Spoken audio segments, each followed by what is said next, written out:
What does a celebration meal look like to you? Are there lots of people? Is it around a table? Is it amazing food? There are hosts, there's somebody that's prepared it, there's somebody that's planned it. There's people with different topics of conversation, people that pass the food around. I wonder what it looks like in your household, because this Thursday, that's where Jesus and the disciples were heading. They were heading to a celebration meal, and that celebration meal was the Passover meal. Passover meal happened once a year, every year, and it was a special meal that celebrated the fact that God saved the Israelites from the Egyptians. It celebrates the fact that they sacrificed a lamb and they put blood over the doorway, and that meant when the angel of death came, the angel passed straight over that family, and they were saved because of the sacrifice of that lamb.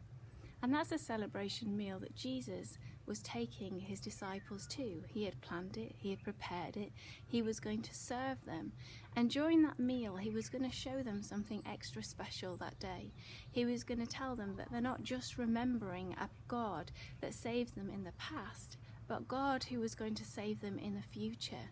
And so during that meal, Jesus has washed their feet, he's prepared it for them, he's made sure it's a great feast. But he will take bread and he will break it. And when he breaks it, he says to them, "This is my body, broken for you. Do this in remembrance of me." And he will take a cup and they will drink from it. And he will say, "This is my blood shed for you." And he asks them to remember a new thing at this meal of the Passover. He asks them to remember that his body and blood were going to be broken and shed on a cross, and that they needed to remember a new thing because Jesus would save them in the future. Now the disciples didn't get it. They didn't want to get it. As Jesus talked to them more, they didn't want to think that they were going to betray him, that one of them would, that one of them might deny him. They also didn't want to know all those things that they weren't sure about. This was a hard situation for them. And so they start to argue about who's the greatest, which is the greatest one among them. And Jesus just cuts straight in and he said, "Who is greater, the one who is at the table or the one who serves? Is it not the one who is at the table? But I am among you as one who serves." Jesus has served them. He has come alongside them. He has taught them. He has taught them all about God. And in this moment they argue and they will act in haste. They will fall asleep.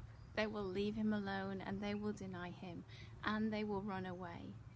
But Jesus will ultimately serve them, and that's what he wants them to remember in the bread and the wine. He wants them to remember that he has served them and giving his life so that they can be invited to his Father's table, to his Father's house, to his Father's celebration meal, to meet his Father.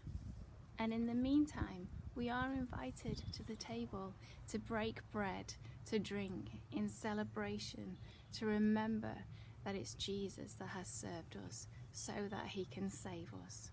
So on this Thursday, let's remember that Jesus served us. He served us by dying on that cross, and we are to remember that. And as we remember that, let us serve him and let us serve one another. In Jesus' name, amen.